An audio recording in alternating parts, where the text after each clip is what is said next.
नमस्कार प्रिय मित्रों, एक बार पुनः आप सभी का स्वागत है आपके अपने चैनल धर्म ज्ञान सागर में। प्रिय मित्रों, आज आपके समक्ष हम एक बहुत ही ज्ञानवर्धक और प्रेरणादायक कहानी लेकर के हाजिर हुए हैं। प्रिय मित्रों, आज आप इस कहानी में जानेंगे कि स्त्रियां किस श्राप के कारण पराये पुरुषों के साथ शारीरिक संबंध बनाती हैं और स्त्रियां अपनी वासना पर काबू क्यों नहीं रख पाती हैं। आखिर स्त्रियां किस श्राप के कारण यह सब करती हैं। प्रिय मित्रों, इसके बारे में आज हम सभी इस कहानी के माध्यम से जानेंगे। तो प्रिय मित्रों, वीडियो शुरू करने से पहले आपसे हमारा निवेदन है कि यदि आपने अभी तक हमारे चैनल को सब्सक्राइब नहीं किया है तो कृपया हमारे चैनल को सब्सक्राइब कर लें, अच्छे कमेंट किया करें और बेल आइकन ऑन करना ना भूलें ताकि आने वाले हर वीडियो का नोटिफिकेशन आपको सबसे पहले प्राप्त हो सके। तो चलिए प्रिय मित्रों, आपका अधिक समय नष्ट ना करते हुए यह प्यारी सी वीडियो शुरू करते हैं। प्यारी सी कहानी। प्रिय मित्रों, आज की हमारी कहानी बहुत ही ज्ञानवर्धक और रोचक होने वाली है, इसलिए आप सभी दर्शकों से हमारा यह निवेदन है कि प्रिय मित्रों, वीडियो को पूरा अंत तक अवश्य देखें। तो चलिए देखते हैं कि स्त्रियों के अंदर कौन से श्राप के कारण कामवासना की भूख जागृत हुई थी और किस श्राप के कारण देवराज इंद्र के शरीर पर हजारों योनियां बन गई थी। प्रिय मित्रों, आज हम इस कहानी में आपको यही समझाने वाले हैं। प्रिय मित्रों, प्राचीन काल की बात है। देवराज इंद्र अपने घोड़े पर सवार होकर वन भ्रमण के लिए निकलते हैं, अर्थात जंगल में घूमने के लिए निकलते हैं। और जैसे ही देवराज इंद्र अपने घोड़े को लेकर घूम रहे होते हैं तो उन्हें उस वन के अंदर एक कुटिया दिखाई देती है। और जब वह ध्यान से देखते हैं तो उस कुटिया के अंदर एक बहुत ही सुंदर स्त्री दिखाई देती है।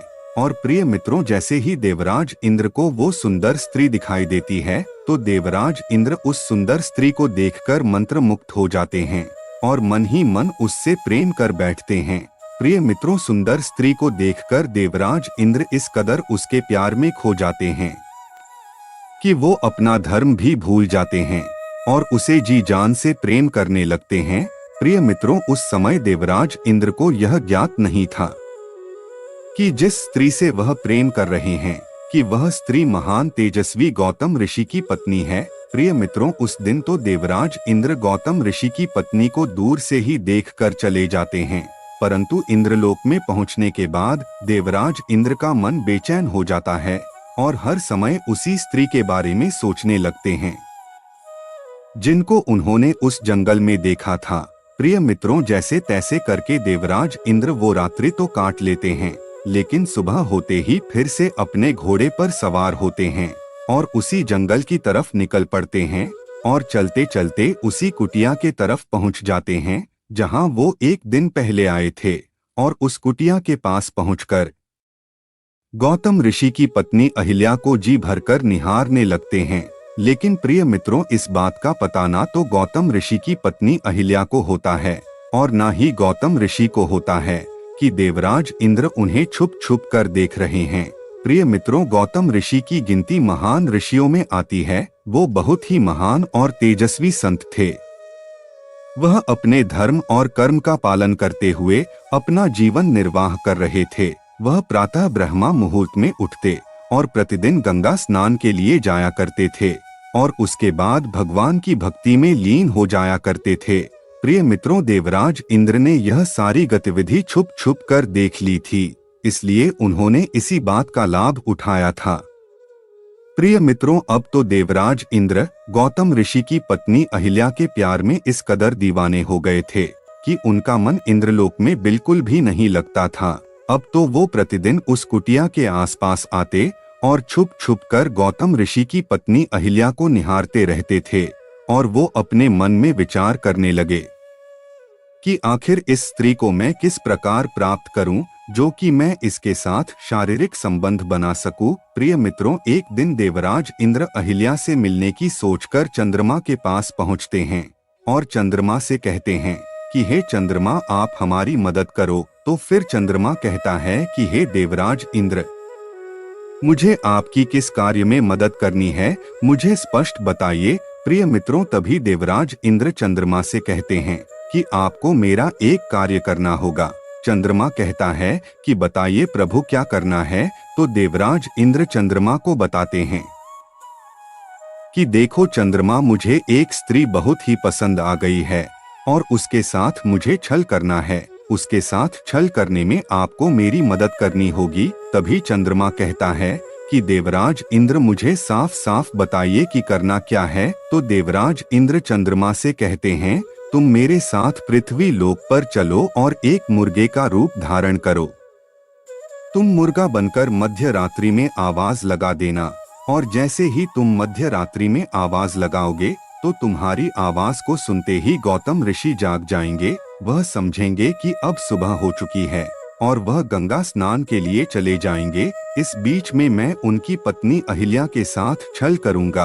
प्रिय मित्रों, एक बात हम आपको और बता देते हैं कि कोई भी व्यक्ति उसे ही अपने दिल की बात बताता है जिससे उसके विचार भली भांति मिलते हैं, अर्थात जो उसके विचारों का होता है। तो चंद्रमा और इंद्र एक ही विचार के थे, क्योंकि प्रिय मित्रों चंद्रमा भी अपने गुरु की पत्नी को लेकर भाग गया था और इंद्र ने भी एक महर्षि की पत्नी के साथ छल किया था। इस प्रकार दोनों के विचार मिल गए। प्रिय मित्रों, दोनों एक दिन पृथ्वी लोक पर जाते हैं और गौतम ऋषि की कुटिया के पास जाकर छुप जाते हैं और जैसे ही मध्य रात्रि होती है तभी वह चंद्रमा मुर्गा बनकर आवाज लगा देता है और प्रिय मित्रों, उस मुर्गे की आवाज सुनकर गौतम ऋषि की आंख खुलती है और गौतम ऋषि गंगा स्नान को अपने कपड़े और कमंडल लेकर निकल जाते हैं। प्रिय मित्रों, वह गौतम ऋषि उस मायावी छल को नहीं समझ पाते हैं। वो यह नहीं समझ पाते हैं कि ये एक माया है। अब प्रिय मित्रों, वह गौतम ऋषि झूठे सवेरे को देखकर गंगा स्नान के लिए चले जाते हैं और प्रिय मित्रों, इस समय देवराज इंद्र गौतम ऋषि का भेष बनाते हैं और अहिल्या से छल करने के लिए उनकी कुटिया में घुस जाते हैं और अहिल्या के पास जाकर मीठी मीठी प्रेम भरी बातें करने लगते हैं और बातें करते करते देवराज इंद्र अहिल्या को अपनी बाहों में जकड़ लेते हैं। प्रिय मित्र, उधर क्या होता है कि जब गौतम ऋषि गंगा के किनारे स्नान करने पहुंचते हैं तो उस समय उन्हें ना तो किसी पशु पक्षी ना अन्य किसी जीव की आवाज सुनाई देती है और ना ही कोई गंगा स्नान करते हुए दिखाई देता है, अर्थात उन्हें किसी भी प्रकार की कोई भी हलचल दिखाई नहीं देती है। तो प्रिय मित्रों, वह इस बात को भली भांति समझ जाते हैं कि हो ना हो यह किसी का मायावी जाल है। प्रिय मित्रों, इस बात का उन्हें आभास हो जाता है कि अवश्य ही मेरे साथ छल हो रहा है। प्रिय मित्रों, अपने मन में यह विचार करने के बाद वह गौतम ऋषि वहां से तुरंत कुटिया की तरफ दौड़ने लगते हैं। तो अपनी कुटिया के समीप आकर वह देखते हैं कि कुटिया के द्वार पर एक मुर्गा बैठा हुआ है।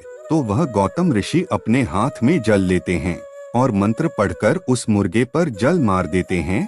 तो वह चंद्रमा अपने असली रूप में आ जाता है और जैसे ही कुटिया के अंदर गौतम ऋषि पहुंचते हैं तो देखते हैं कि उन्हीं के भेष में एक पुरुष उनकी पत्नी के साथ शारीरिक संबंध बना रहा है।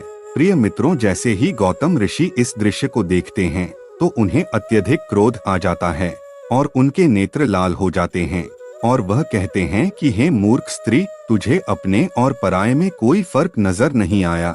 तुझ में अपने और पराये को पहचानने की शक्ति भी नहीं है। तो ऐसी स्त्री से क्या लाभ, तुझे तो पत्थर हो जाना चाहिए। और वो अपनी पत्नी को पत्थर होने का श्राप दे देते हैं और इसके बाद वह और भी क्रोधित हो जाते हैं और इंद्र को कामवासना का भूखा समझकर इंद्र को श्राप देते हुए कहते हैं कि हे देवराज इंद्र, तुम्हारे अंदर कामवासना की शक्ति बहुत अधिक है और तुम हर स्त्री पर आसक्त हो जाते हो। इसलिए मैं तुम्हें श्राप देता हूँ कि तुम्हारे शरीर पर करोड़ों योनियां बन जाएगी। प्रिय मित्रों, जैसे ही यह श्राप गौतम ऋषि इंद्रदेव को देते हैं तो प्रिय मित्रों, इस समय देवराज इंद्र के शरीर पर करोड़ों योनियां बन जाती हैं। यह सब देखकर देवराज इंद्र गौतम ऋषि के चरणों में गिरकर क्षमा याचना करने लगते हैं और अपने द्वारा किए गए पाप की क्षमा मांगने लगते हैं। प्रिय मित्रों, इंद्र के बार बार विनती करने के बाद गौतम ऋषि इंद्र से कहते हैं कि हे इंद्र, मैं अपने श्राप को वापस तो नहीं ले सकता, और ना ही मेरे मुख से निकला हुआ श्राप झूठा हो सकता है, लेकिन मैं उसमें बदलाव अवश्य कर सकता हूँ। इसलिए हे देवराज इंद्र, जो तुम्हारे शरीर पर करोड़ों योनियां बन गई है, यह योनियां आंखों में परिवर्तित हो जाएंगी, उनकी जगह पर करोड़ों आंखें बन जाएंगी। प्रिय मित्रों, गौतम ऋषि के ऐसा कहते ही वो योनियां आंखों में परिवर्तित हो गई। और प्रिय मित्रों, गौतम ऋषि ने जो अपनी पत्नी को पत्थर का होने का श्राप दिया था, तो गौतम ऋषि की पत्नी अहिल्या उनसे कहती है कि हे स्वामी, इसमें मेरा कोई दोष नहीं है, इसमें मेरी कोई भी गलती नहीं है, जो आपने मुझे पत्थर का होने का श्राप दे दिया है। क्योंकि मुझे इस बात का बिल्कुल भी एहसास नहीं हुआ कि मेरे साथ छल किया है, अर्थात जिसने मेरे साथ संबंध बनाए हैं, कि वो कौन है, क्योंकि वो तो आपके रूप में आया था, तो मैं तो आपको ही समझ रही थी। इसलिए इस कृत्य में मेरी कोई भी गलती नहीं है, मेरा कोई भी दोष नहीं है। प्रिय मित्रों, उनके मुख से ऐसी बात सुनने के बाद वो गौतम ऋषि अपनी पत्नी अहिल्या से कहते हैं कि मैं अपने मुख से दिया हुआ श्राप वापस तो नहीं ले सकता हूँ, परंतु मैं तुम्हें एक वरदान अवश्य दे सकता हूँ। कुछ समय बाद जब भगवान श्री हरि विष्णु मर्यादा पुरुषोत्तम श्री राम में अवतरित होंगे, वही आकर के आपका उद्धार करेंगे। उनके चरण स्पर्श से ही आपका उद्धार होगा। उनके चरण स्पर्श होते ही तुम पुनः इसी रूप में आ जाओगी। प्रिय मित्रों, इस प्रकार से काफी समय व्यतीत हो जाता है और भगवान श्री हरि विष्णु मर्यादा पुरुषोत्तम श्री राम के रूप में अवतरित होते हैं और अवतरित होने के बाद अपने गुरु के साथ उसी स्थान पर पहुंचते हैं जहां गौतम ऋषि की पत्नी अहिल्या पत्थर की शिला बनकर पड़ी हुई थी। तो वह अपने गुरु से पूछते हैं कि हे गुरुदेव, यह पत्थर जैसी स्त्री कौन है? तब उनके गुरु बताते हुए कहते हैं कि हे राम, यह गौतम ऋषि की पत्नी अहिल्या है और वर्षों से आपकी प्रतीक्षा कर रही है कि आप यहाँ आएं और इनका उद्धार करें। तभी मर्यादा पुरुषोत्तम भगवान श्री राम अपने चरण उस शिला से छुआते हैं और वो शिला एक स्त्री के रूप में परिवर्तित हो जाती है, अर्थात अहिल्या का उद्धार हो जाता है। प्रिय मित्रों, यह थी हमारी आज की छोटी सी कहानी। यदि आपको यह कहानी पसंद आई हो तो वीडियो को लाइक करें और अपने मित्रों के साथ शेयर करें। मिलते हैं किसी अगली ज्ञान चर्चा के साथ अगले वीडियो में। तब तक के लिए धन्यवाद।